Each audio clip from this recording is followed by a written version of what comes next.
Hola, bienvenidos al episodio 8 de la temporada 7 de Ciudadanos Ocupados. Mi nombre es Sonia Sepúlveda, directora de Ocupa Mexicali. Uno de los temas que no solo nos debe de preocupar, sino que nos debe de ocupar más, mucho más, es la educación. Un pilar básico e invaluable para el desarrollo de todas las personas y por ende de nuestra comunidad. Hoy me acompaña una persona con amplia experiencia en el tema y que busca formas muy novedosas de interesarnos a todas las nuevas generaciones. Ya me colé en la nueva generación, pero bueno, a todo mundo nos debería interesar, nuevas, viejitas y de todo, ¿no? Le doy la bienvenida al doctor Luis Llorens Báez. Doctor, muchísimas gracias por acompañarnos. Estoy muy contenta porque soy su fan.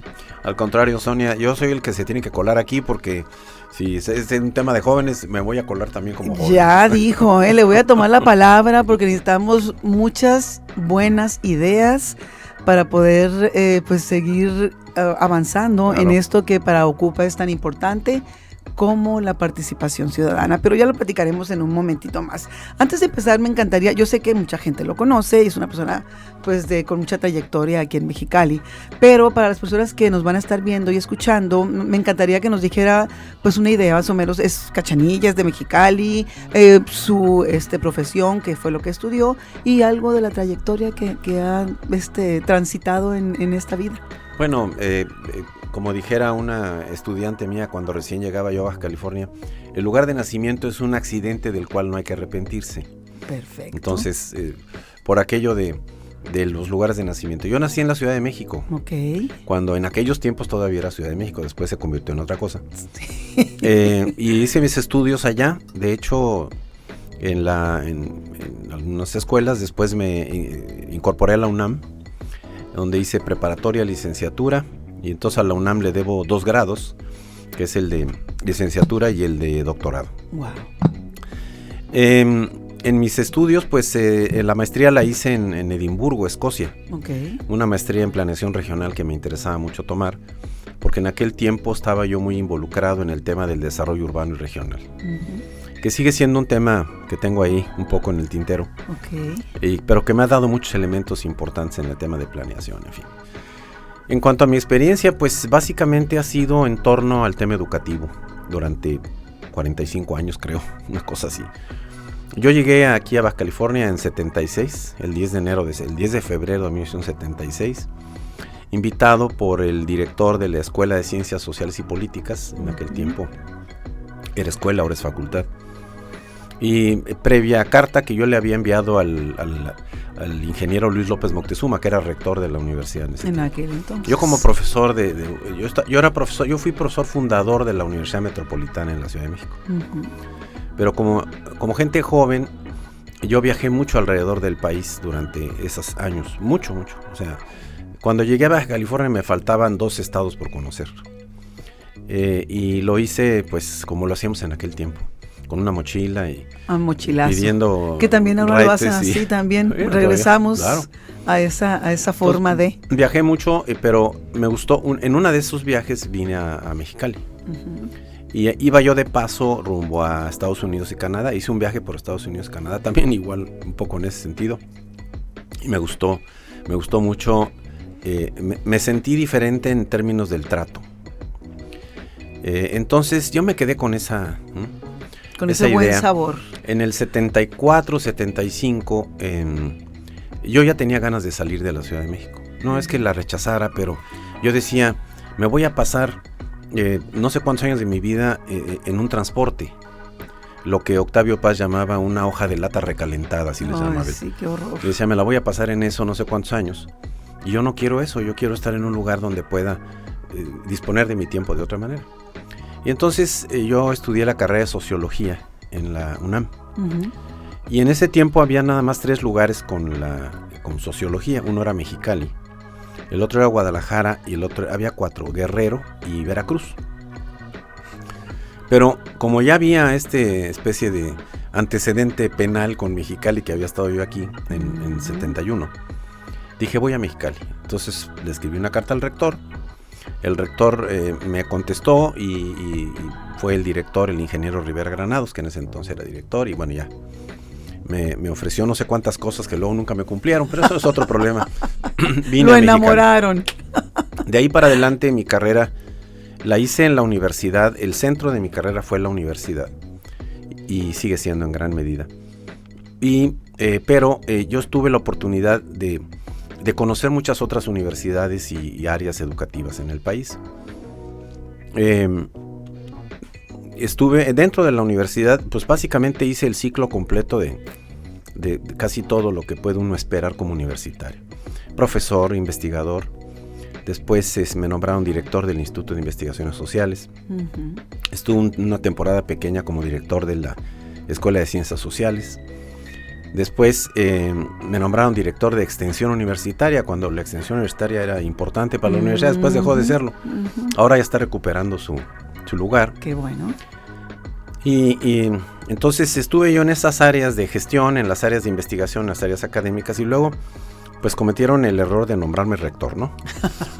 Entonces, no creo que haya sido así, pero bueno, no creo que haya sido un error. Del 91 al 94 pues me tocó la responsabilidad de la rectoría de la UABC y pues fue una época también muy importante. Wow. Aunque yo siempre he dicho que la más grande, la parte más grande, más interesante de mi carrera fue la docencia. No porque la rectoría no lo haya sido, lo fue, y muy importante, pero el contacto con los muchachos es otra cosa. Maravilloso. Después de eso, pues ya estaba yo, me faltaban como 5 meses para terminar mi rectorado, y en eso fue cuando llegó a la presidencia Ernesto Zedillo. Uh-huh. Él nombró a secretario de Educación a Fausto Alzati, y yo conocía a Fausto porque Fausto había sido director de CONACYT, y nos habíamos agarrado, nos dábamos unos agarrones, pero buenísimos, ¿no? Y es que a mí yo no estaba, cuando no estaba conforme con algo se los decía, de la mejor manera posible. Uh-huh, como debe de ser. Pero no me quedaba yo callado. Así es. Entonces Fausto se dio cuenta de eso como director de CONACYT, y cuando tenía alguna propuesta, yo era una de las personas a las que le hablaba. Ajá, hacía el filtro. Me decía, oye Luis, porque tú no me vas a dorar la píldora, pues, uh-huh, básicamente. Uh-huh. En esa circunstancia lo nombran a él secretario de Educación, y entonces él le propone mi nombre al presidente electo y me nombran subsecretario de Educación Superior. Wow. E Investigación Científica de la SEP. Durante 1 año y meses estuve ahí. Fue una experiencia también muy interesante de gestión, de trabajo, y en ese año y poquito más, pues básicamente recorrí todos los estados y prácticamente todas las universidades públicas del país. Entonces tuve ese contacto, ¿no? Y a mí lo que me gustaba, y todavía, no era que yo les decía, no me lleven, llegaba yo a una universidad, les decía, no me lleven a ver los foquitos, y si me van a poner el ballet folclórico, pónganmelo en la noche. A mí siéntenme con un grupo de maestros, uh-huh, y de estudiantes, quiero platicar con ellos. Uh-huh. Quiero saber cómo se sienten en la educación, qué estamos haciendo mal y qué estamos haciendo bien. Uh-huh. Y entonces ellos me empezaron a conocer, los rectores, tuve una relación con los rectores muy buena, porque mi idea era, me interesa dialogar, me interesa conocer, me interesa escuchar, uh-huh, no solamente venir a decir qué, ¿no? Uh-huh. En fin, fue una experiencia muy bonita. Después de eso me regresé a la UABC. Terminó el encargo porque cambiaron al secretario, uh-huh, y hubo una serie de situaciones ahí. Sí, como pasa en los gobiernos. En la casa del jabonero, sí, ¿no? Sí. Entonces me vine a la universidad, a mi cubículo. Tenía yo una licencia sin goce de sueldo, pedí la revocación, en fin, vine otra vez de regreso y me puse a dar clase. Uh-huh. El único problema es que yo soy una persona bastante inquieta, entonces no es sencillo tenerme amarrado a una silla, a pesar de que mis maestras alguna vez lo hicieron. Entonces comencé a hacer otros proyectos, y uno de los proyectos que inicié en la universidad, inicié varios proyectos, algunos cuajaron, otros no, pero uno de los que yo siento que sí tuvo un éxito importante fue el del Centro de Educación Abierta, uh-huh, que empezamos en 2001, 2002, con un grupo de maestros de la universidad. Hicimos una red de maestros y empezamos a trabajar el tema de las tecnologías con cursos, cada uno sus cursos, casi todos eran de metodología, y de ahí llegamos en esa primera etapa a unos 5,000 estudiantes, Y en este momento el centro, ya convertido en otra cosa, mucho más potente y mucho más desarrollada, pues ya tiene con una cobertura de 60 y tantos mil estudiantes. Wow. Y miles de cursos. Excelente. Entonces, a mí me da mucho gusto el haber sido parte de eso. Porque la gente que está ahí y los que estuvieron saben lo que implicó ese esfuerzo. Fue un esfuerzo de mucha gente, de los rectores en turno, de los administradores, de profesores, en fin. Entonces esa fue más o menos, y después el siguiente error que cometieron fue nombrarme para la Junta de Gobierno. Entonces estuve en la Junta de Gobierno, fui presidente de la Junta, y entonces, como ves, Sonia, mi recorrido por la universidad se fue así como completando, ¿no? Docencia, investigación, gestión, rectoría, Junta de Gobierno, o sea, y decía yo, bueno, ya no me falta nada, ¿no? Porque el patronato no me interesa. Entonces, yo soy una persona acostumbrada a entender los ciclos. Y llegó un momento en el que dije, este ciclo ya se cerró. Así es. Ha sido extraordinario para mí, desde luego, y espero que haya dejado 3 semillas por ahí. Y pues ya, entonces me jubilé en el 2015. Pero no paró ahí todo, seguí con otras broncas. Yo sé que trae mucho backup. Pero ese es más o menos el... Pero me encantó lo que dice, donde, qué interesante cuando nos aferramos a estar dentro de... porque quieres estar, o sea, qué padre que entendamos que todo tiene un ciclo y tenemos que dar oportunidades también a otras personas. Entonces, ya lo viviste, ya lo puedes presumir, lo puedes contar, lo puedes platicar. Bueno, pues ahora sí vamos haciendo espacios, ¿no? Te platico rápidamente una anécdota que le platiqué a una persona que es amiga tuya. Ah, sí, mi querida Andrea, saludos. Y le platicaba yo un día a Andrea que cuando entré a la rectoría, como a los 6 meses, le pedí a Julieta Miranda, mi secretaria, una señora, una mujer extraordinaria, que viniera a mi oficina. Le dije, Julieta, ¿qué se le ofrece, doctor? Venga tantito. Entonces le dije, a ver, Julieta, dígame qué de aquí es mío. Entonces se quedó así como, ¿qué? ¿Qué pasó? O sea, no, quiero que me diga qué de lo que está aquí en esta oficina es mío. Entonces me dijo, bueno, pues las fotos de su familia, su juego de escritorio, unas plumas que usted trajo, y creo que esos libros. Ah, muchas gracias, Julieta. Y cada 6 meses le hacía yo la misma pregunta. Entonces sí, el tema de los ciclos y el tema se convierte para mí en un compromiso, que es, a donde quiera que te inviten a hacer lo que sea, deja lo mejor de cómo lo encontraste. Esa es mi motivación, ¿no? Deja lo mejor de cómo lo encontraste. Tú sabrás cómo. Sí, es que es la parte donde todos tenemos que entender la importancia de lo que estás haciendo en ese momento y aportar lo mejor de ti. Al final del camino, pues todos estamos de paso. Claro. Nada es personal. Nada de lo que está ahí es de nosotros, más que lo personal, como lo está comentando, y qué satisfacción es entrar y salir también mejor de lo que entraste.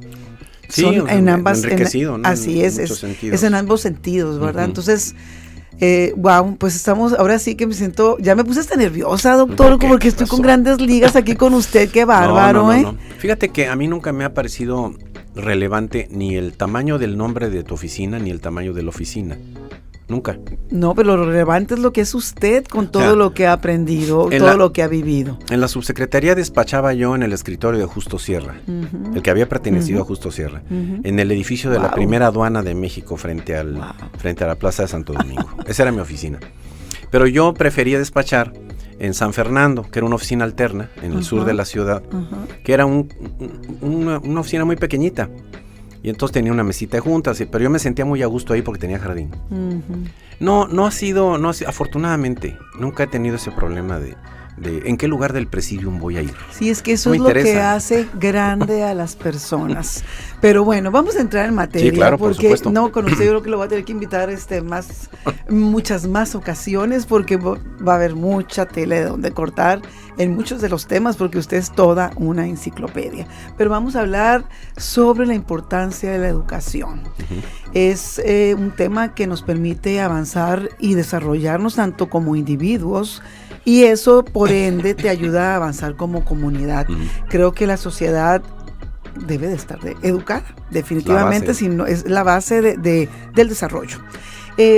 Para usted que se ha dedicado en este poquito tiempo, que medio nos explicó, porque ya no lo dejé terminar, yo creo, con todo lo que ha hecho, de manera general o conceptual, me gustaría que nos explicara qué tan importante es la educación. Pues es clave, es tan importante como que si no logramos ser mejores de lo que somos, si no logramos lograr, como dice un amigo mío, la mejor versión de nosotros mismos a lo largo de la vida. Porque la educación no se reduce a la escuela, ni se reduce a la familia, aunque la familia juega un papel clave, muy importante, igual que la escuela.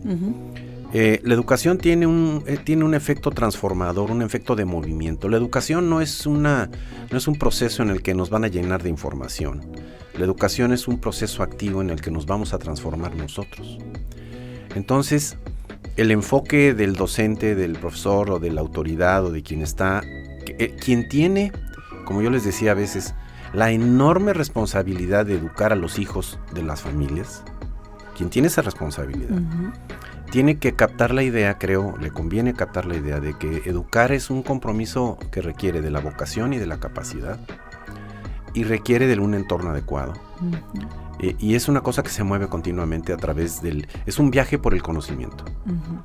Y entonces el estudiante va a aprender cosas que luego va a ir transformando porque su capacidad intelectual puede crecer y su capacidad en la práctica también. Y tu entorno. Y tu entorno va cambiando. Entonces es esencial. Es decir, no es pasar grados. Hace rato platicaba yo con el maestro y coincidimos en algo, ¿no? Que hay estudiantes que uno les pregunta, ¿tú qué vienes a este curso? Pues yo a pasarlo. Entonces yo le digo a él, bueno, es interesante la respuesta, porque sí que así los hemos educado, ¿no? O así los hemos entrenado. Sí. Pero la verdad es, mejor hay que procurar que ellos piensen que van a aprender algo, que van a aprovechar el tiempo en algo. Necesitan tener una razón para hacerlo, una motivación para hacerlo. Entonces, la educación es fundamental, es un tema que nos debe de ocupar y preocupar continuamente, porque lo que logremos en cualquier otro terreno, en el terreno de lo público, en la democracia, en el ambiente familiar, en nuestra profesión, en la industria, en la agricultura, donde quiera que estemos, la educación nos va a dar los elementos para poder crecer más.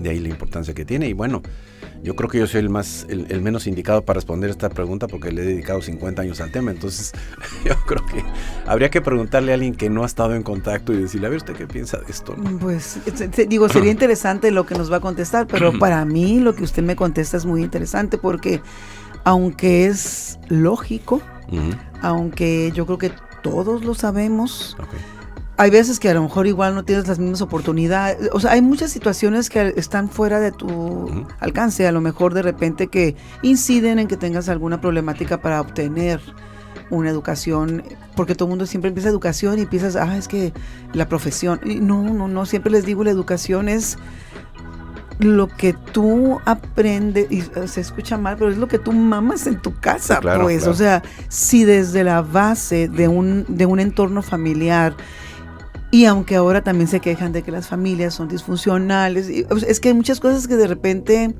son como justificantes, sí, claro, por de supuesto. No hacer las cosas de una manera correcta. Y de repente, no, es que yo estaba sola con mis hijos. O sabes que no, pues se fueron con el papá y yo. O sabes que no, pues yo tenía que trabajar todo el día. O sea, escucho un sinfín de situaciones que de repente tú quieres justificar por no haber hecho un buen trabajo. Claro. De educación con tus hijos, porque desde ahí es la base. Y la educación, también les digo, no nada más es lo que aprendes cuando yo te digo, mira, esto se hace, no. La educación también es el ejemplo. Absolutamente, en la mayor parte. Entonces también es donde también dices tú, tenemos una responsabilidad súper enorme, muy importante. Súper enorme como padres en el ejemplo que tú das a tus hijos.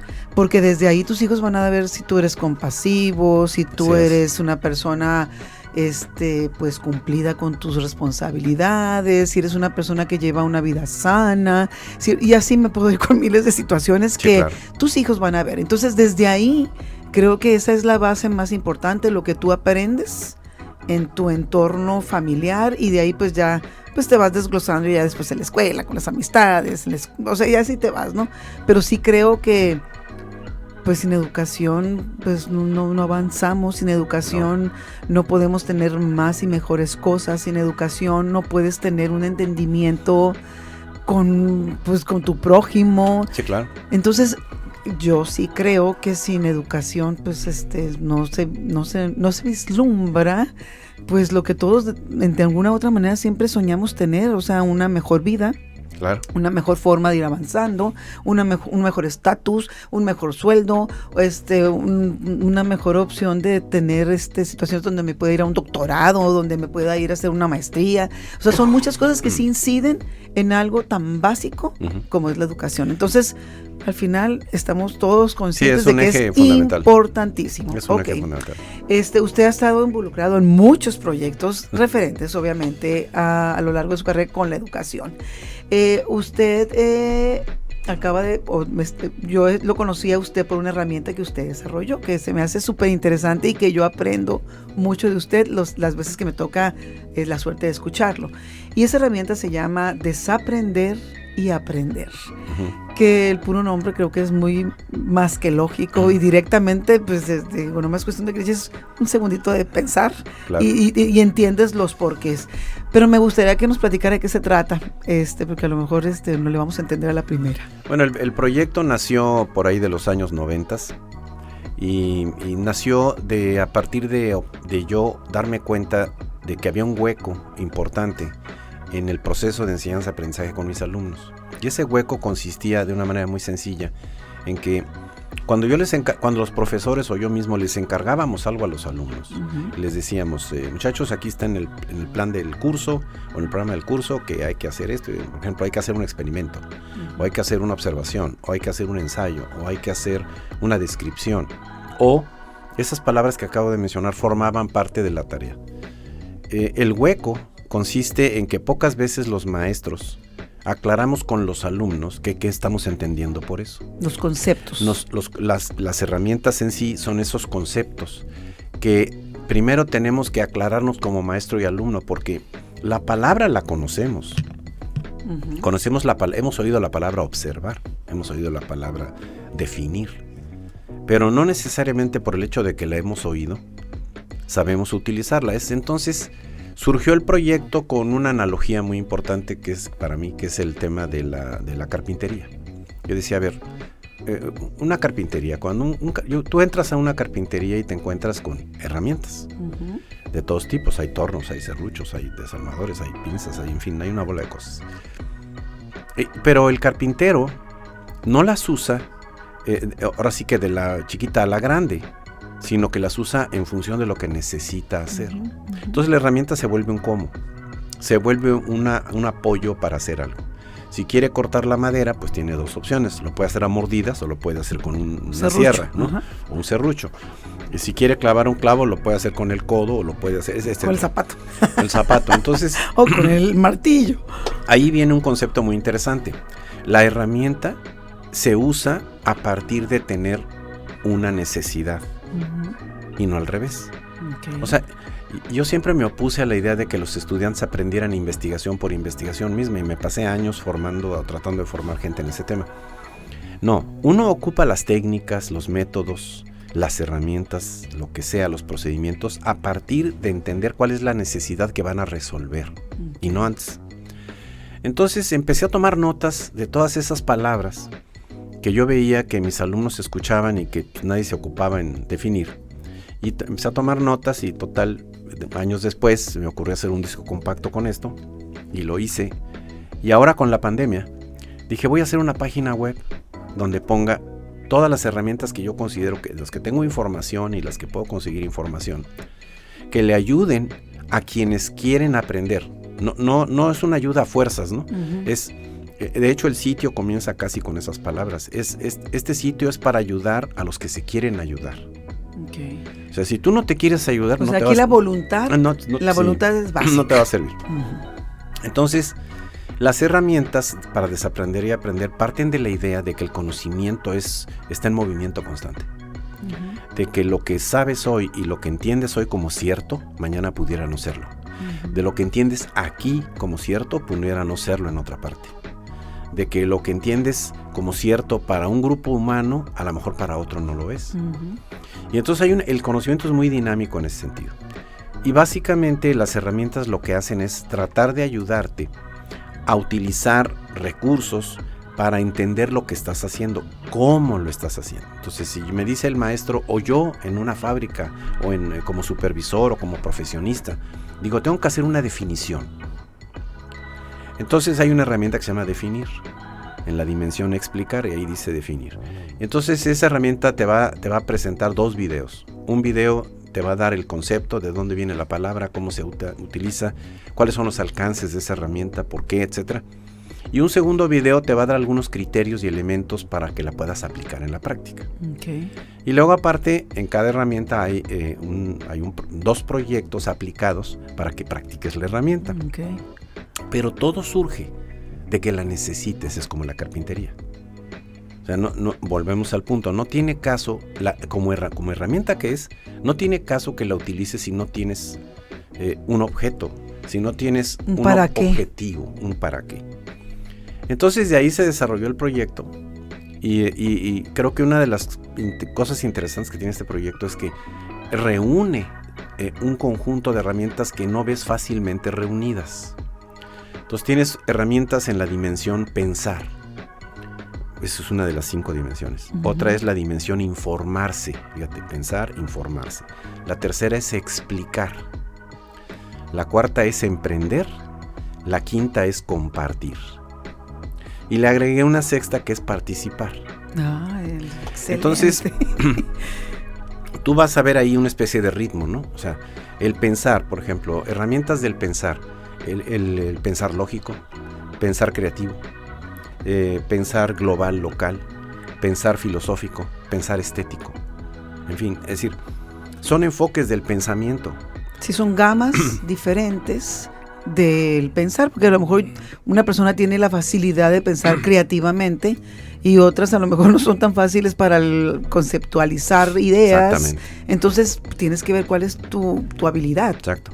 La dimensión de informarse tiene herramientas para informarte, por ejemplo, navegar en internet, por ejemplo, preguntar, leer, ¿no? Es conversar, no conversar está en otra parte, o sea, son herramientas para informarte, para filtrar lo que está frente a ti, que es uno de los temas de nuestro tiempo. Eso qué importante, doctor, porque es tan difícil en este momento con tanta información en el aire. La infodemia. La infodemia famosa. La infodemia es la abundancia sin sentido. Sí, sin razón, sin sentido.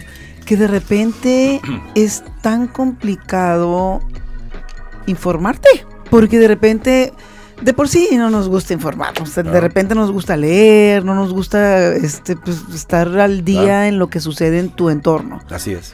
Y todavía cuando intentas hacerlo te bombardean por todos lados, y de repente qué es real y qué es mentira y qué es sesgado. Esa es la parte de información, ayudarte a hacer acopio de información, pero también sistematizarla, organizarla, contextualizarla, en fin. Entonces ya tienes herramientas para pensar y herramientas para informarte. Luego las de explicar. Por ejemplo, la intuición, la inferencia, la definición. En fin, herramientas que te van a ayudar a explicar cosas. La experimentación. Entonces, son herramientas para que tú puedas encontrar las respuestas a las preguntas que te hagas en un curso, en la calle, en la profesión, donde quieras. La siguiente es la de emprender. La de emprender empieza con la herramienta de conócete a ti mismo. Es una herramienta muy, muy interesante porque te llama la atención sobre algo que decimos a veces con frecuencia, pero no necesariamente estamos muy alertas a eso. Entonces, conócete, es decir, las herramientas de emprender incluyen, por ejemplo, decidir, planear, organizarte, actuar. Es decir, cosas que haces cuando quieres emprender. Emprender puede ser una carrera, puede ser un viaje, puede ser una relación con una persona, la pertenencia a un grupo, en fin. Y luego las herramientas de compartir, que tienen que ver con la idea de precisamente de interactuar con otras personas para aprender de ellos. Entonces están, por ejemplo, conversar, trabajar en equipo. Son algunas de las compartir, está escribir también. Está exponer, cuando expones algo en público. Entonces, hasta ahí llegaba hasta hace poco tiempo las herramientas. Y luego le agregué las de participar. Híjole, no, esa está maravillosa. A ver, platíquemela. Bueno, surgió, mira, yo soy una persona que sufre físicamente de la estridencia. Físicamente, a mí me pones en un lugar donde las bocinas tengan un volumen muy alto y literalmente me paso 4 días con el dolor de oídos. O sea, tengo ese problema. Pero no solamente la estridencia a la que me refiero con el volumen, es esto que hablamos de la infodemia. Es esto que hablamos de las actitudes frente a las cosas que debemos de conversar. Es esta frente al respeto que nos merecemos como personas. Entonces, pero mientras estamos perdiéndonos en esta confusión, estamos dejando de lado lo más importante, que es participar para construir una mejor sociedad. Y esa parte a mí me parece muy importante. Y entonces, a raíz de todas estas cosas que hemos estado viviendo en el planeta, no solamente en México, en muchas partes está viviendo, dije, voy a hacer un conjunto de herramientas que tengan que ver con participar. Y entonces, ahí vienen, hay 7 herramientas muy rápidamente. La primera es la herramienta de hacer personal lo público. Excelente. O sea, tú como persona, Sonia, tú tienes una vida personal y una vida colectiva. No son 2 vidas. Es lo mismo. O sea, nomás que en facetas distintas. Está la parte personal, íntima, etcétera, pero también está la parte colectiva. La herramienta de hacer personal o público te llama la atención sobre la necesidad de voltear a ver al otro. Y no solamente como el otro ajeno. Yo planteo en esa herramienta la necesidad de hacer el recorrido del yo al otro, al nosotros. O sea, necesitamos hacer ese recorrido. No vamos a sacar adelante nada. Incluyentes. No me importa, es claro. Tenemos que ser capaces de valorar las diferencias y ser capaces de convivir con ellas. Y por cierto, en alguna de esas herramientas yo planteo la diferencia entre coexistir y convivir. Sí, los conejos en un rancho pueden coexistir. Así es. Los seres humanos aspiramos a convivir. Entonces, bueno, la segunda es decir, la primera es hacer personal lo público. La segunda es exigir exigiéndonos. Exigir exigiéndonos. Porque el sentido ético de la participación está en, ¿tú estás haciendo lo que acusas que otros hacen? Congruencia. Exacto. Entonces, tiene mucho que ver con esta parte de cómo lo estás manejando, ¿no? Tú estás exigiéndole a un gobierno, exigiéndole a un profesor, exigiéndole a quien sea que haga algo. ¿Tú lo haces? Entonces, la crítica está amarrada a la autocrítica. Y en el sentido de que antes de decir que algo está mal, lo puedes decir cuantas veces quieras, nomás te olvide que a lo mejor tú estás haciendo lo mismo. Y entonces sí, tiene que haber un autoconocimiento y pues aguas, porque es como escupir para arriba, o sea, aguas con lo que dices. Pues aguas con lo que dices. Así es, entonces tienes que tener cierto cuidado, porque la congruencia es lo que te va a dar pues el integridad, reconocimiento, integridad y que la gente confíe en ti, pues. Entonces vamos siendo congruentes. Vamos a exigiéndonos. Sí, aquí me la paso diciéndole a todo el mundo, o sea, seamos mejores ciudadanos para poder exigir mejores gobiernos. Claro. Sí, si tú exiges que los gobiernos hagan lo que tú esperas que hagan, tu expectativa, pero nunca votas, pues entonces ya sabes a qué. Pues sí, o sea, nomás estás haciéndote loco ahí, pues. La tercera herramienta de participar que puse ahí es debatir. Porque considero que el debate, que es milenario, la práctica del debate, es una de las herramientas más interesantes para interactuar y ¿cómo se dice? Intercambiar ideas con respeto, pensando en la necesidad de escuchar a otros. Entonces yo hago una herramienta sobre el tema de debatir, o sea, la importancia del debate en la participación. Y puedes hacer la misma lectura de la demás, la importancia de exigiéndonos en la participación, la importancia de hacer personal o público en la participación. Entonces esa es la tercera. Pero antes de que me voy a estar interrumpiendo. No, adelante. Porque se me vienen las ideas a la cabeza. Por ejemplo, ¿qué pasa ahorita? Por ejemplo, eso del debate creo que es súper importante. Pero ¿qué pasa ahora? Porque tristemente hemos perdido el don, la educación y el bien hacer en un debate. Pues de repente nada más debatimos porque quiero que las cosas sean como yo quiero. Claro, por supuesto. Y eso, como usted dice, como tú dices, te iba a hablar de tú. Sí, como tú dices, pues definitivamente tu verdad pues no es absoluta. O sea, tienes que abrirte a otras personas. Y luego de repente debatir, también ya no hay un respeto. También de repente ya te enfrentas de repente a ciertas personas que, aunque sean con ciertos grados de educación o no educación, hay gente que no respeta a las personas. Claro. Y luego de repente es también... imposible el debate. Sí, ahorita de repente cada vez se vuelve más complejo. Y no estoy hablando de ahorita nada más porque los colores y que antes cuando éramos, no sé, no estoy hablando de un tiempo para acá. Y luego de repente, lo que sí es ahorita es que hay una polarización muy compleja donde ya...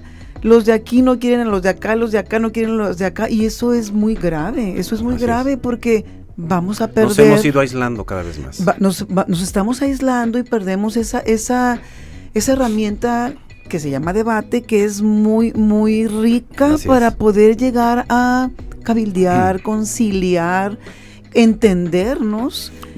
¿Qué vamos a hacer con eso? Claro, ¿qué va a pasar? Es una herramienta que hay que, yo creo, incorporar a la vida colectiva en el sentido de la educación, la familia, la empresa. O sea, no hay que partir de la base de que yo tengo la razón, como bien lo dices. Hay que partir de la base de que yo voy a escuchar a otro y a lo mejor en una de esas mejoro lo que yo pienso. Pero si no tienes esa apertura, no tiene caso debatir. Y ese es el tema que tú estás planteando. Hay un cierre increíble. Entonces da una paradoja increíble en nuestro tiempo. Tienes un montón de información, pero tienes a la gente aislada. Pero la gente se aísla porque va enconchándose en lo que cree, pero no se da cuenta de que esa concha opera de los dos lados. Dice que la defiende porque estás bien protegido, pero te aísla. Entonces es un tema. ¡Qué horror! Esa es la de debate. La siguiente herramienta es una herramienta también, esa me costó mucho trabajo, pero ya está, que es reivindicar la política. Es decir, para mí es un tema fundamental. Y fíjate, te voy a decir qué tan difícil fue, porque yo no soy una persona ligada a puestos de poder en el sentido de diputados, etcétera. No tengo mi manera de pensar es otra. Yo creo que es la educación la que nos ayuda. Bueno, pero a lo que voy es reivindicar. Y tenía como 10 palabras ahí para ponerlas, pero dije, la palabra reivindicar me interesa, porque reivindicar quiere decir regresar a ti lo que otros te quitaron indebidamente. Eso significa reivindicar. Cuando tú dices se reivindicó tal grupo, o hubo una reivindicación, quiere decir que a ese grupo o a esa persona le regresaron, le dieron a lo que le pertenecía originalmente. Lo que le quitaron. La política es una capacidad totalmente colectiva, social, que durante mucho tiempo ha sido secuestrada literalmente por personas que se dedican a ella profesionalmente o viven de ella. Y entonces uno de sus principales objetivos es evitar que los demás participen. Ahí quiero también hacer otro comentario. Una de las razones de Ocupa es la acción política. Ajá. Y nos ha sido bien complejo que la gente entienda. Cuando digo esa palabra ya voltean a verme con ganas de ahorcarme. Eso es fetiche. Porque piensan, eres un partido político. Sí, claro. Trabajas para el gobierno. Permítanme. Eso ha sido bien complejo, doctor, que entiendan las personas que como personas somos entes políticos. Y tenemos todo el derecho de participar en política. Y la política es, yo como ente político, ver por el bien de mi comuna, y voy a empezar, por ejemplo, de mi familia. Claro. Por el bien de mi cuadra, por el bien de un grupo en la universidad, si estoy Claro. alumna y quiero estar preocupada por lo que, o ocupada en el bienestar de mis compañeros, y lo puedo ir escalando y no terminaría nunca, ¿verdad? Con esa parte, por ejemplo, en algún momento, alguna vez en la vida volverá a la inteligencia de las personas a entenderla tal cual. Sí, sí, los ciudadanos nos decidimos, porque el tema aquí es que tenemos una descalificación hacia la palabra por el uso que se ha hecho de ella. Porque, como digo yo, ha sido secuestrada por personas cuyo interés primordial es pues no dejar entrar a nadie o dejar entrar nada más a unos cuantos. Yo considero que reivindicar la política es esencial en la participación, porque la política es el arte de lo posible. Los acuerdos, la convocatoria, el diálogo, el analizar juntos cosas, el plantearse objetivos, el plantearse estrategias, todo eso tiene que ver con la política en el sentido más radical del término. Es decir, el sentido de la política es ponerse de acuerdo para actuar, para poder tener una voluntad común. Eso es la política. Entonces la política no es exclusiva ni de los partidos políticos, ni de los gobernantes, ni de nada que se le parezca. Ellos la practican porque viven de ello. No, y porque se encargaron de excluirnos, ¿no? de alejarnos de ese círculo. Pues es un círculo aparte de nosotros y nosotros. Entonces, inalcanzables aparte, o sea, porque se ven como si fuera como la monarquía, ¿no? O sea, claro, allá están los reyes y acá estamos los plebeyos. Exacto. Y otra cosa también creo que aquí puede entrar, o sea, no lo vamos a lograr si somos apáticos. Por supuesto. Porque ahorita lo que reina en este mundo, sí, claro, voy a hablar de Mexicali. Para nosotros Mexicali es México, porque vamos empezando por Mexicali, si no nunca vamos a poder hacer nada. Ajá. En Mexicali vivimos una apatía tremenda hacia todo ese tipo de porque temas. Seguimos pensando que la responsabilidad de hacer las cosas no es nuestra, es de otros. Pero estamos en lo incorrecto y lo sabemos. Claro. Lo peor del caso es que lo sabemos, claro, pero fingimos. Sí, hay muchos esques. Yo digo que hay que proscribir la expresión esque, porque cómo la usamos, ¿no? Pero bueno, la idea de la política es esa. Pero la siguiente herramienta también tiene mucho sentido en todo este paquete de la participación, que es empoderar la participación. Ay, esa me encanta. A ver. La herramienta de empoderar la participación significa desaprender y aprender a que si la acción colectiva, la acción en lo público no influye, no puede influir en algo, no es efectiva. Es decir, si yo hago una protesta y es una protesta importante, pero al día siguiente, pero ya se disipa y todo el mundo a su casa y se acabó, ¿qué hago? Pues estoy teniendo un evento interesante, pero no un proceso. No estoy empoderando más que de una manera muy relativa, mientras dure el eco de lo que pasó ahí.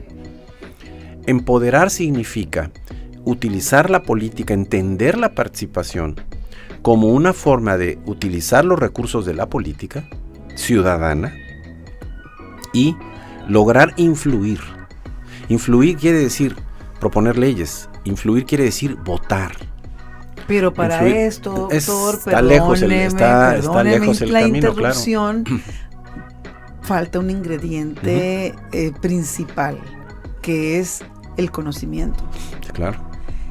Yo como ciudadano, si no conozco lo que sucede, totalmente, si no me ocupo de investigar, si no me preocupo de dar un seguimiento, pues ¿cómo me voy a empoderar? En la herramienta de reivindicar la política, ahora que próximamente ya se van a publicar una tras de otra, cuando veas la herramienta de empoderar la política, de reivindicar la política, y veas el video, vas a ver que ahí le dedico una sección al tema de si no entendemos lo que está pasando, nuestra acción política no nula. sirve. Nula. Es que ahorita un ejemplo, lo que está sucediendo con el INE. Se han encargado de decir las cosas a medias. Y la ciudadanía, la de a pie, de repente no entiende lo que está sucediendo y nada más se va ya a lo más impactante. Van a desaparecer el INE. Sí, claro. Y los que lo están tratando de hacer dicen, no, espérate, no lo voy a desaparecer. Voy a hacer ciertos cambios y adecuaciones, pero son como engañosas. Sí, claro. Esas prácticas. Y de repente es donde dices tú, no se vale, pues, no se vale. Porque no está el conocimiento de por medio. Y aparte de que no está el conocimiento, porque a mí mi responsabilidad como ciudadano es conocer lo que está sucediendo, también se dedica la otra parte a descomunicar, sí, claro, o a desvirtuar la comunicación. Sí, al final de cuentas todos perdemos. Todos perdemos. Es decir, el fracaso de la política es el fracaso de una sociedad. Y ese fracaso no se da en el ámbito de los partidos políticos o del gobierno, se da en el ámbito de toda la sociedad y las organizaciones que la forman. Incluidos. Entonces, sí, es decir, el tema de empoderar la participación es, si tú quieres que tu participación sea efectiva, tienes que tener algo que la empodere. Y yo digo que la primera forma de empoderar la participación es el voto, y requiere del conocimiento. Y hay otras muchas formas de participación que te van a permitir empoderar esa participación en el sentido de darle capacidad de influir en algo, influir en las propuestas de un congreso, influir con los diputados que están, en fin, influir en cambiar las cosas que no estás de acuerdo. A mí me llama la atención, mucho me llama la atención estas reacciones que tiene la gente de pronto que dice, el otro día estaba oyendo una persona que decía, se acaba de elegir un gobernador en Oaxaca, pero a la gente no le cae bien. Y entonces andamos buscando quién resuelve el problema que tenemos en Oaxaca. Yo decía, a ver, explíquenme eso. O sea, si ustedes, el mundo al revés. Si ustedes como ciudadanos de Oaxaca no están conscientes de la importancia de la política y de empoderar la participación y que su voto puede hacer que las cosas cambien, pues con el perdón de todos, pero va a estar bien difícil que funcione algo, ¿no? A mí me da una vergüenza cuando veo en las estadísticas cuando son las votaciones, sí, que Baja California... Sí, somos una vergüenza realmente. Es que no lo puedo entender, sí, porque somos un estado tan pujante, un estado que está de vecino de una de las potencias principales de Estados Unidos.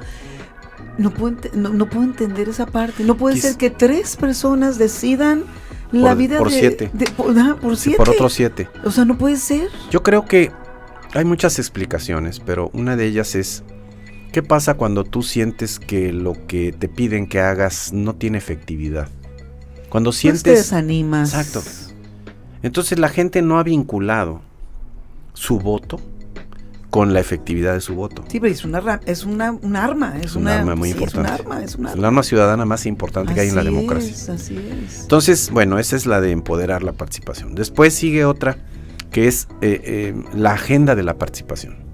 Entonces yo lo que hice ahí fue tomar 3 indicadores de 3 propuestas. Una es la de la OCDE sobre la calidad de vida, sobre el tema de calidad de vida, porque ahí se ven muchos temas. Si tú dices, bueno, ¿y sobre qué tema puedo participar? Pues mira, aquí están todos estos.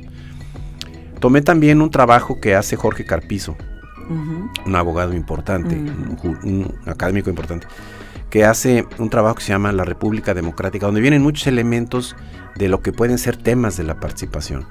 Y finalmente tomé una corriente internacional en este momento muy importante, que es la de gobierno abierto.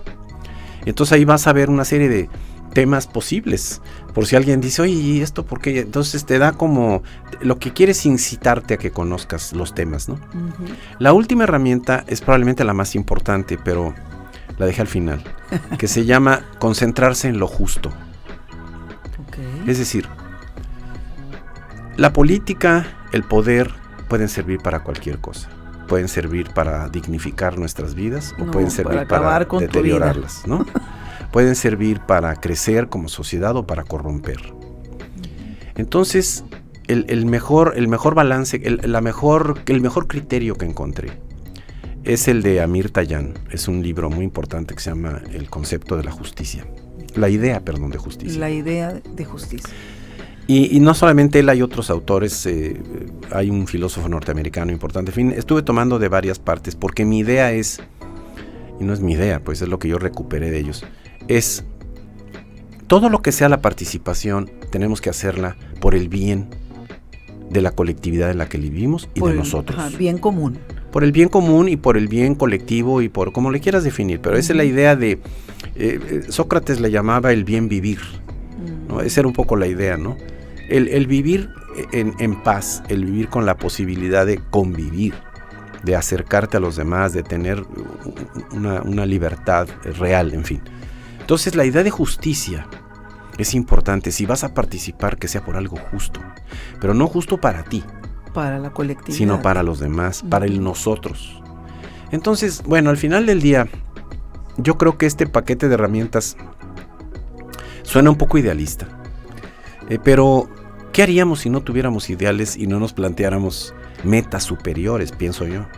Entonces lo pongo ahí, lo expongo como un ejemplo, como una idea, para que los jóvenes, los adultos, en fin, quien quiera ver esas herramientas puedan reflexionar. Porque a lo mejor ellos ya lo entienden mejor que yo. Yo he platicado con algunos abogados que me dan 3 y las malas en esos temas. Pero no es eso el tema es una reflexión que yo hago y que pongo en un video para ayudar a los demás, hasta donde se pueda, a hacerse preguntas sobre ese tema. Entonces ahí están las herramientas de participar. Wow, están súper interesantes. Me encantaría ver, ahorita que terminemos por aquí, vamos a platicar a ver si podemos compartir esos videos, porque claro, la verdad no tenemos material claro, directo. Ahorita también ya las personas quieren todo hacia el grano, no quieren leer, traemos un problema también por falta de tiempo e interés. Bueno, hay una cuestión importante. Yo no puedo resolver el problema de la motivación, porque eso cada quien lo tiene que resolver, claro. Pero lo que sí te puedo decir, el sitio de herramientas para desaprender y aprender es totalmente gratuito, de acceso libre. Así es, ¿qué más y cualquier queremos? Profesor de aquí, por ejemplo, de esta institución o de cualquier otra institución o de una empresa, etcétera, puede irse directamente a la herramienta y ver los videos. Es libre. Excelente. Vamos a compartirlos porque creo que es un excelente inicio. Es un recurso. Es un buen recurso, una herramienta que podemos utilizar para, pues, despertar voluntades, así intereses es. Y de todo en las demás personas.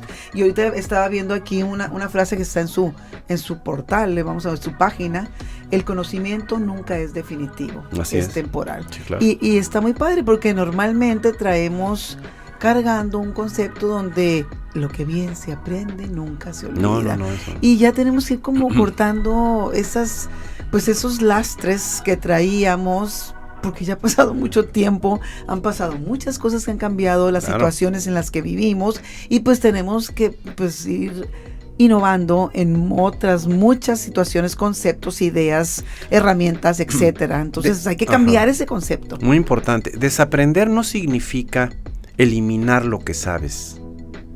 No significa eso. No significa, yo sé, por ejemplo, yo tengo el valor, por ejemplo, de la honestidad, o me parece que la honestidad es importante en las personas, muy bien.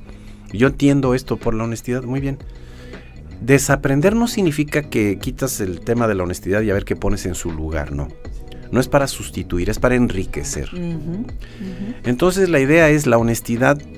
A lo mejor si la ves en otro contexto, si la ves en otro momento, empiezas a entender otras ramificaciones de la honestidad. Un ejemplo que me parece bastante, no un ejemplo, sino una situación que me parece bastante interesante es, hay muchas personas que dicen, les preguntas, ¿tú eres una persona ética? ¿Tú eres una persona honesta? Te dicen, sí, claro, por supuesto. Pero en alguna parte de las herramientas yo digo, las personas no van a poder responder esa pregunta si no están frente a la oportunidad de hacer el mal. ¿De acuerdo? Tristemente sí. O sea, si a ti te dicen, si a un ciudadano, una persona que trabaja en una fábrica, etcétera, que vive todo el día correteando el alimento de su familia, le dices, usted es una persona honesta, te va a decir, pues ahora sí que no me queda de otra. Pero si se lo dices a una persona que tiene acceso a los recursos públicos, es diferente la pregunta. Entonces, mi pregunta es, mi tema es en este sentido, no te hagas preguntas que estén fuera del contexto. Hazlas dentro de un contexto. Si tu contexto es, tú eres funcionario, eres responsable, muy bien. ¿Cómo le vas a hacer para regresarle a la sociedad mejor de cómo estaba lo que encontraste? ¿No? Y no cómo fue que sacaste de esta oficina las cosas que te gustaron para tu casa. Digo, por poner un... Ya coloquialmente debemos entender que lo que está mal, aunque todo el mundo lo haga. O sea, no está mal, punto. Es que fulanito lo hizo, manganita. Sí, claro. No, señor, señora. Es que no, señor, señora. Está mal, punto. Sí, claro. Hazle como quieras. O sea, y es algo tan simple, tan básico. Es tan simple como lo que yo le preguntaba a Julieta. ¿Eso es tuyo? ¿Es tuyo? O sea, en alguna ocasión el rector Rigoberto Cárdenas, en paz descanse, me pidió, Rigoberto me habló a mí, yo acababa casi de llegar a Baja California. Él fue el que tomó el cargo después de Luis López. Y me habló. Yo me sentía, pero verdaderamente, y dije yo, ¿qué pasó? ¿Qué? O sea, imagínate, yo venía de la UNAM. Yo venía de la UNAM, o sea que al rector no lo veías nunca. Entonces me llamó y me dice, licenciado, me dice, quiero pedirle que nos haga un artículo en la revista Calafia sobre el edificio de rectoría.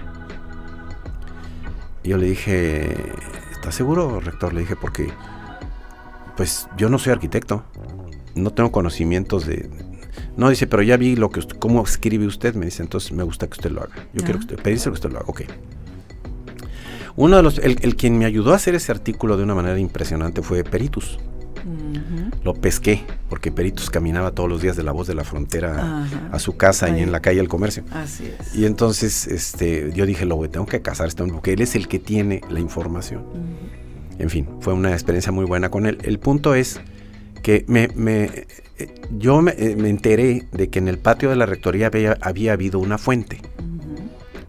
Y yo decía, ¿dónde está la fuente? No, pues... ¿Quién se llevó la fuente? ¿No? Esto surgió toda una serie de leyendas así medio raras. Y al final me quedé pensando, si algún día hubo una fuente, porque nunca encontré una foto, si algún día hubo una fuente, pues definitivamente alguien se la llevó a su casa. Y eso que hizo está mal hecho, porque no es tuyo. No es tuyo, es de una comunidad, es de una colectividad, es de dinero público. Entonces, ¿qué pasó? ¿Qué te digo? Ese es el problema. Esa es la lucha, ¿no? Esa es la lucha contra el bien ser, que es muy, muy compleja. Y todo comienza en el ejemplo. Vuelvo a lo mismo, o sea, como empezamos esta plática, o sea, todo la educación se basa en el ejemplo. Completamente. Entonces, ten cuidado con lo que haces. Los estudiantes, cuando tú dices, les voy a dar un curso de tal cosa, prepárate, porque del 100% de lo que van a ver, probablemente aprendan el 25%, pero el otro 75% lo van a aprender de tus actitudes, de lo que ven en sus compañeros, de lo que ven en su contexto. Entonces, hay que estar truchas con eso, porque la verdad es que una responsabilidad grandísima. Y el ejemplo que les das. Yo, por ejemplo, cuando di clase en Derecho, hasta que me corrieron, porque daba yo la clase de lógica. Y bueno, algún día te platico de mis experiencias en la clase de lógica en Derecho. Pero al final hicieron un cambio de plan de estudios y me dieron las gracias, ¿no? Y dije, bueno, pues ok. Ellos se la pierden. Sí, pero tenía yo como 25 o 30 alumnos, entonces cuando por el tráfico, lo que sea, iba yo a llegar tarde, él hablaba a uno de los estudiantes. Le decía, por favor avísale a tus compañeros que voy a llegar 5 minutos tarde. Y ellos se quedaban sorprendidos las primeras veces. Dicen, ¿y qué le pasa, no?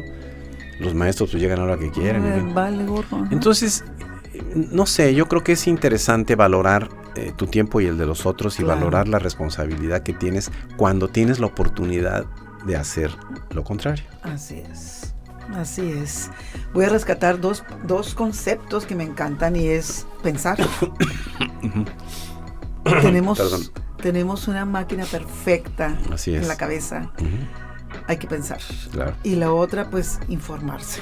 Si no nos informamos, estamos fritos y vamos a ser presa de todas las demás personas que dicen estar informadas. Y entonces, el conocimiento está basado en eso. Sí, no, hay que tener mucho cuidado con esa parte. Nos encanta entender, o nos encantaría entender que la base de todo es, pues, participar y participar. debemos ir cambiando muchas cosas que se pueden ir mejorando en el espacio, ¿no? Entonces, eso yo es una tarea que vamos a dejar y después yo creo que te vamos a volver a invitar. Muchas gracias. Doctor, porque sí, creo que nos falta mucho. Ya cuando salgan las herramientas, ahí van a tener los videos. Sí, vamos a empezar a sacar ahí todo. Tenemos mucho que platicar. Pero me encantaría platicar de la juventud.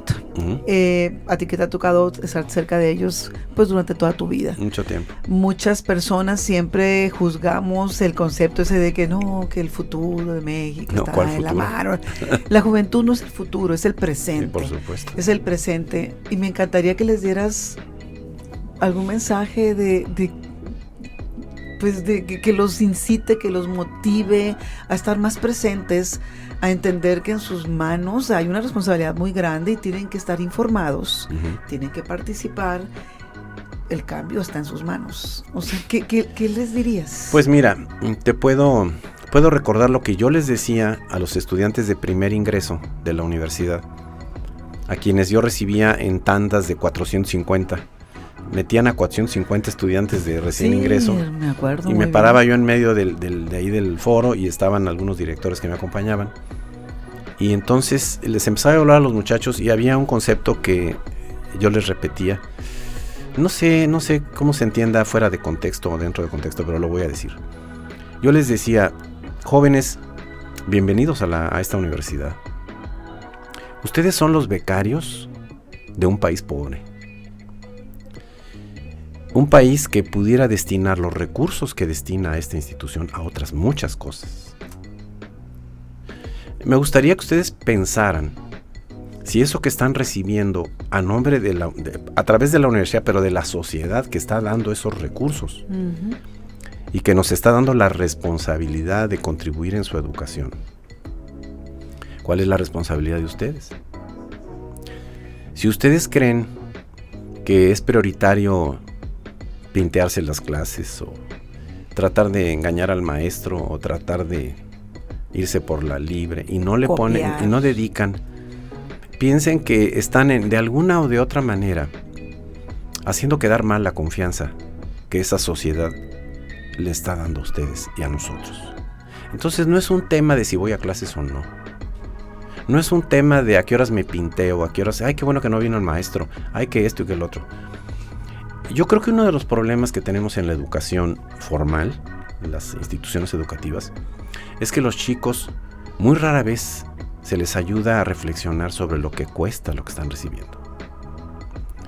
Ellos están acostumbrados a entrar y bueno, pues es normal, ellos entran a sus clases y terminan un ciclo y siguen el otro y siguen el otro.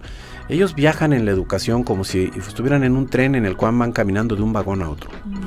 Sí, brincando. Sí, no, realmente no es a lo que los tienen acostumbrados. Porque todo se les ha dado. Porque todo se les ha dado. Entonces, el estudiante universitario preparatoriano que tiene la oportunidad de estar en una institución pública, yo creo que tiene esta parte de la responsabilidad de decir, no se te olvide que hay una comunidad alrededor de ti que está dando algo para que tú estés aquí. No te lo está dando la universidad. Eso es algo que yo siempre les he reclamado a los gobiernos cuando dicen, nosotros hicimos, tú no hiciste nada. Ay, sí. El dinero es de la sociedad. Gobierno, sí, como si fueran nuestro gobierno. Sí. Por eso luego se llevan los carros a su casa y todo eso. Sí, porque se la creen, pues. Sí. Entonces, la idea es decirles a los estudiantes, piénsate como parte de una comunidad. Piénsate como alguien necesario para una comunidad, importante para esa comunidad, como alguien que nos va a hacer falta si tú no te preparas bien. Imagínate que tú estudias ingeniería o medicina o cualquier cosa, enfermería, alguna profesión importante. Y puede ser tan importante como estudiar plomería o carpintería. ¿Qué va a pasar cuando le tengas que dar cuentas a una persona porque no estudiaste lo suficiente para prepararte y poder hacer una operación o una... ¿Qué vas a decir? ¿A quién le vas a echar la culpa? Sí, algo negligente, que tú cometas un error que le cueste a otra persona. Exactamente. Entonces, el sentido de comunidad para mí es un tema absolutamente central, porque implica que la responsabilidad ética no es solamente conmigo mismo o con las personas con las que convivo, sino es una obligación frente a la sociedad en la que estoy. Entonces a los estudiantes yo los metía en esa tesitura. Les decía yo, bueno, piensen muchachos, o sea, si ustedes se pintean, bueno, pues píntense, pero por favor reflexionen. Sí, por lo menos piénsale. Que hay una sociedad que está pagando por esto. Analiza lo que está atrás de todo claro, esto. A nosotros nos toca administrar ese recurso para darles a ustedes y conseguir los mejores maestros que podamos conseguir para darles la educación que ustedes merecen en la parte de... Entonces, vivimos una sociedad en la que los jóvenes a veces están muy acostumbrados a sus derechos, pero a veces sus responsabilidades no están tan no les claras. No les interesa, ¿no? Aprenderlas o saber cómo está el rollo, porque también así lo hemos permitido. Claro. Yo creo que ahí está el que mata como el que le agarra la pata. Sí, por supuesto. Y así nos vamos. Es un tema social, es un tema colectivo. Sí. Nos hemos equivocado. Pues sí, porque pensamos en la persona, hemos pensado equivocadamente que el individuo se salva solo, que el éxito o el fracaso es del individuo, ¿no es cierto? A todos nos afecta. A todos nos afecta. Tarde que temprano. Y todos formamos parte de ese fracaso o de ese éxito. Entonces, bueno, yo conocí profesores que me decían, yo a mis alumnos no les enseño todo lo que puedo enseñarles porque no quiero que compitan conmigo. Ay, no, por ¿De veras? Dios. No, de veras, te lo digo. No. De veras. Entonces le decía yo a esa persona un día que me lo dijo, le dije, fíjate que me cuesta mucho trabajo imaginar una forma más grave de la corrupción que esa. Así es. No me puedo imaginar una más grave que esa. ¿Me puedes ayudar a entender alguna más grave que eso? O sea, tú estás dándole al estudiante un conocimiento obsoleto, un conocimiento incompleto, porque no quieres que compita contigo. Porque no quieres tener competencia. ¿Qué estás haciendo aquí? Por Dios. Bueno, ese es un tema que nos afecta a todos, ¿no? Entonces yo creo que hay muchas aristas de todo esto. Hay mucho por entender. Pero vale la pena. Hay mucho por hacer. Así hay es. mucho por practicar. Así es. Pero bueno, no hay que morir en el intento. No, para nada. Y hay que echarle ganas a esto y pues los muchos o los pocos que tengamos que trabajar sobre esto, pues hay que hacerlo, no queda de otra. Sí, hay que ocuparnos y esperemos en Dios que pues podamos ir avanzando, que esa es la idea. Claro.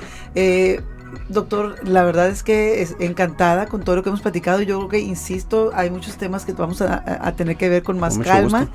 Y te vamos a estar ahí molestando para que nos vayas guiando.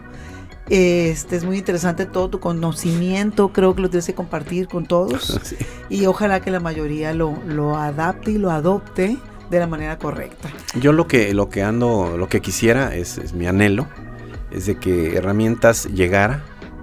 Por lo tanto, mi petición, a cierto punto, si se puede decir así, es que esta institución educativa lo ocupe, lo utilice con sus miembros, etcétera, que ustedes en algún momento estudiaran la posibilidad de poner una liga de la página de Herramientas aquí y valorar lo que significa eso. Cuenta con eso, doctor, cuenta con eso. La verdad, prudente, ¿no? La verdad, nosotros, es un recurso. Te necesitamos. Es un recurso. Sí, no, excelente. Y creo que va a ayudar a muchas personas a abrir su mente, a clarificar muchos conceptos y a motivarte. Sí, claro. Una vez que los veas y veas que no duele aprender, que no duele ejercer tus derechos, que no duele ser responsable, que no duele ser participativo, que lo que sí duele es ser apático, que lo que sí duele es que no hagas nada por tu entorno ni por los tuyos. Entonces, pues ahí se los voy a dejar y vamos a subir, me voy a poner de acuerdo con el maestro, como le dices tú, con Alejandro, para ver cómo arreglamos esa situación y vamos a ir compartiendo cada uno de esos videos tan importantes. Están todos libres, interesantes, excelente. Se pueden accesar. Te los vamos a robar.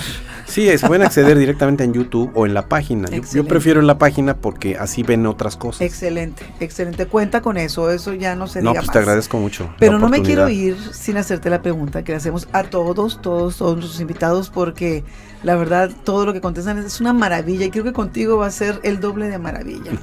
¿Cuál es la visión del Mexicali que quieres?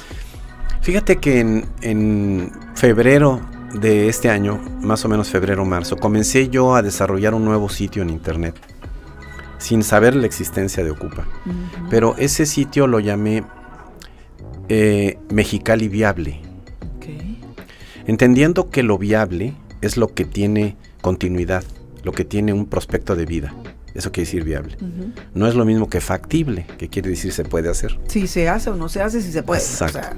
Entonces, junté a un grupo de amigos que les decía yo, a mí me preocupa que nuestra ciudad y nuestro municipio, es decir, la región en la que estamos,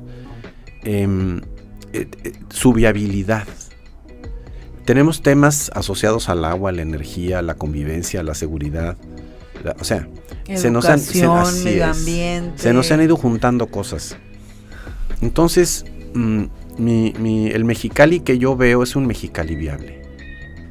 Es un Mexicali en el que la gente que tiene recursos o porque ha hecho su empresa y ha hecho su dinero, está pensando cómo irse de aquí para vivir en otro lado, en lugar de decir, yo aquí me quedo.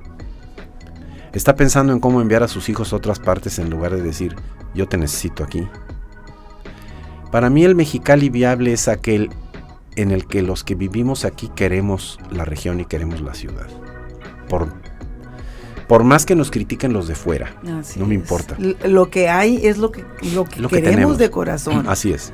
Entonces yo digo o pienso en relación a esa pregunta, a mí me gustaría, número uno, siempre pienso, ¿tú estás aquí a fuerzas? No. Yo vine para acá por una razón. ¿Hubo algún día en los 45 años o más que tengo aquí que tú dijiste, no sé qué estoy haciendo aquí? Sí, hubo un par de días.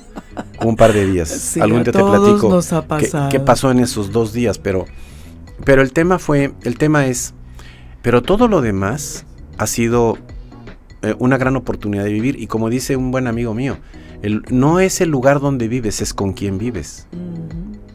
Entonces,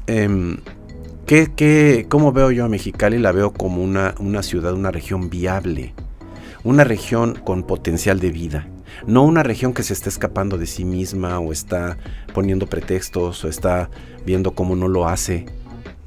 Y he descubierto, y tú desde luego estás mucho mejor enterada que yo, que hay una cantidad importante de mexicalenses que están haciendo cosas, cada uno en su terreno, y algunos, los más quizás, no los notamos, no nos damos cuenta, no valoramos eso, no lo aceptamos como algo que nos agrega valor. Entonces la Mexicali necesita urgentemente sentido de comunidad, urgentemente. Así es. Y eso implica el respeto, la comunicación, el gusto de decir, vivimos en una ciudad complicada, agreste, a cierto punto inhóspita en muchos sentidos, pero aquí escogimos vivir. Aquí estamos. Entonces, no estés pensando a dónde vas a mandar a tus hijos, no estés pensando a dónde te vas a ir tú, no estés pensando, no, piensa ¿qué vas a hacer? ¿Cómo vas a hacer aquí con tu familia y cómo vas a educar a tus hijos para que luchen por esta tierra? Su tierra? Si no tienes eso, no hay manera de conseguir todo lo demás. Así es. No me importa si es productivo, democrático, no me importa. Si no hay el sentimiento de vale la pena lo que veo aquí, lo que vivo a pesar de lo que sea, no tienes nada que hacer aquí. Entonces mi visión de Mexicali es esa de Mexicali viable. Mexicali que tenemos que convertirla y todos los días, todos. Y por eso lo del sitio Ocupa me parece tan importante, porque es un agregado, es un recuento, un índice que nos va a decir quién está haciendo cosas. Y yo creo que la gente, las personas que nos escuchan, hay muchos que están haciendo cosas, pero a lo mejor no se animan a decir, yo estoy haciendo esto, porque a lo mejor ven algo en la página y dicen, no, pues es un proyecto muy importante. No, los proyectos no son importantes por nada. Es por las personas. Así es. Es por las personas que hacen cosas. Así es. Y es lo que tratamos de resaltar a la gente que invitamos a este espacio. Buscamos gente que realmente le agrega valor a nuestro Mexicali y que sirven de ejemplo a otras muchas personas para que se animen a hacerlo, porque todos lo podemos hacer. Totalmente. Es cuestión nada más de que te animes y tengas la voluntad de hacerlo. Entonces, dejemos la apatía, que no nos sirve para pues nada, no nos ayuda. no nos sirve para nada y nada más nos va enterrando en un hoyo más profundo. Y dejemos el es que. Sí, pero es que lo hace, pero es que ya, o sea, vamos viendo el cómo sí. Porque el cómo no ya lo traemos, nato. El cómo no ya lo traemos en el backup. Yo digo que en mi experiencia, el 100% de los proyectos que yo pude hacer con compañía de muchas personas en la universidad, es porque yo me preocupaba por escoger a los que decían como sí. El cómo sí. Vamos por ese. Cuando alguien me decía cómo no, decía yo, bueno, pues entonces ahí nos vemos, ¿no? Pues sí. Porque ya sabía yo que era un lastre. Pues sí, porque no. En cambio, si alguien me decía, claro que sí. ¿Cómo le hacemos? ¿Qué hacemos con esto? No sé cómo lo voy a hacer, pero lo vamos a hacer. O sea, porque a veces uno no sabe cómo vas a empezar, pero de que lo hacemos, lo hacemos. Esto que ustedes tienen aquí empezó de alguna manera. Ay, y pues, casi me puedo imaginar. Nos vamos a tomar un café, doctor, para platicarte, porque quiero que nos coaches en muchas cosas que me gustaría ver, cosas que a lo mejor no veo claras, o cosas que creo que están bien y a lo mejor tienen con mucho gusto. Como dicen los políticos, muchas áreas de oportunidad. Sí, no, porque no quieren decir problema, no vaya a ser que... Sí, que está negativo, se escucha negativo decirlo. Yo en mis intervenciones por ahí siempre digo, ¿por qué le cambian de nombre a las cosas? Pues es que nos encanta ¿qué nos dicen? Esto es un problema. Nos quieren confundir, pues, y cuando la gente se confunde dice, no, mejor ni le entro porque no sé de qué están hablando. Porque están temerosos de lo que diga el de arriba. Así es, entonces todo lo quieren elegante para que no lo entendamos. Le quieren poner cremita y lo quieren hacer así, ¿no? Y yo digo, digan cuál es el problema.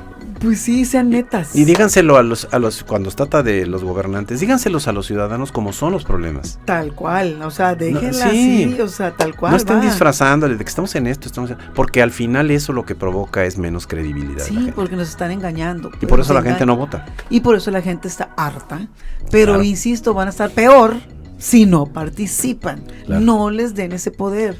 Ustedes tienen que decidir qué es lo que está bien o lo que no está bien, pues, pero está en nuestras manos. Fundamentalmente con lo que tú decías, hay que conocer, hay que enterarnos de lo que pasa en nuestra ciudad, pero no solamente en ciertos medios, sino buscando realmente la profundidad, ¿no? De entender las cosas. Sí. Conocer, hay que juntarse con la gente con la que se puede dialogar y proponer algo. Y desde luego juntarse con los que dicen cómo sí se puede. Cómo sí, vamos por el cómo sí. Doctor, muchas gracias. La verdad es que el tema de educación nos da para mucho más. Ya les seguiremos platicando porque pues me quedaron muchas preguntas en el tintero. Me da gusto ver cómo sus herramientas pueden fortalecer y ayudar al desarrollo de la comunidad y de las personas, o sea, con el solo hecho de leerlas, entenderlas y aplicarlas. Es todo lo que tienes que hacer. Leer, se la tienen sencillo. Leer, entender y aplicarlas. Entonces, ahí están. Búsquenlas, por favor. Dense ese tiempo. Nos ponemos a ver películas, series, estar en el teléfono por horas. Bueno, ¿qué les cuesta? Vamos a ver cosas que realmente sí nos nutran y nos ayuden a avanzar. El sitio es www.desaprenderaprender.com, juntito todo. Excelente, ya está la información, ahí está, búsquenlo por favor, y de todas maneras nos vamos a encargar nosotros de compartir esa información para que las personas pues tengan más opciones de dónde encontrarlas sin tanto problema. Doctor, en lo que podamos también apoyarte, lo que quieras comunicar, para eso estamos, a eso nos dedicamos, a vincular, a comunicar y a empujar esa participación ciudadana, a hacer una especie de contrapeso de lo que sucede en nuestros gobiernos, informar a las personas. Entonces, somos chile de muchos, ¿cómo se dicen? Somos chile de muchos moles, o ¿cómo se dice? Ya se me fue el... no sé cómo se dice, pero sí entiendo. Bueno, somos chile de todos los moles, así que bueno, andamos metidos en todo y la idea es pues de crear conciencia, de despertar conciencias y hacer cambios en nuestra forma de ver las cosas, ¿no? Para mejorar y mejorar todos al mismo tiempo, ¿no? Entonces, pues muchísimas gracias por la invitación. Muchísimas gracias. Muchísimas gracias, doctora. A ustedes, ciudadanos, les agradezco la atención a este espacio y los invito a escuchar los demás episodios de Ciudadanos Ocupados que encontrarán en todas las plataformas digitales. Síganos en nuestras redes sociales como Ocupa MX y en nuestro portal como ocupamx.com. Agradecemos al grupo educativo 16 de septiembre, las facilidades que nos dan para las grabaciones tan interesantes como fue la del día de hoy. Muchísimas gracias a todos. Gracias, doctor. Al contrario, gracias a ti y a las personas que amablemente nos escuchan. Gracias. Muchas gracias. Gracias.